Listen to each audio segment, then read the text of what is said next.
जगदीश दया घन देवा, हा देश वैभवी न्यावा।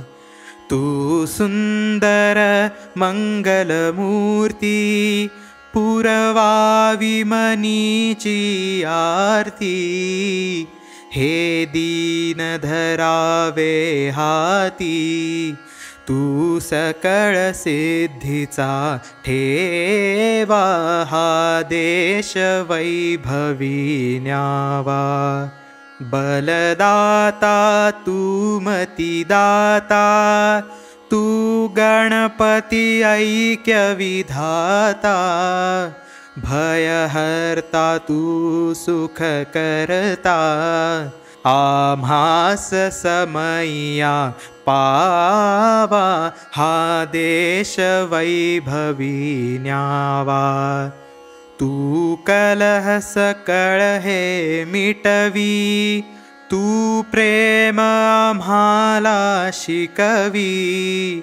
तू त्याग तपस्या शिकवी, जनमनी नतिमिर उर्वावा। हा देश वैभवी न्यावा।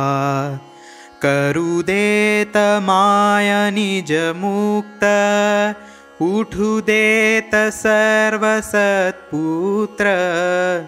ते सकल निज समर्पोत, हा लोभ सकळ हटवावा। हा देश वैभवी न्यावा।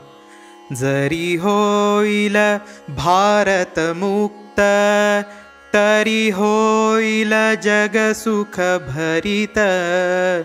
पावेल विषमतास्त, आनंद जगी पिकवावा। हा देश वैभवी न्यावा। जगदीश दया घन देवा, हा देश वैभवी न्यावा।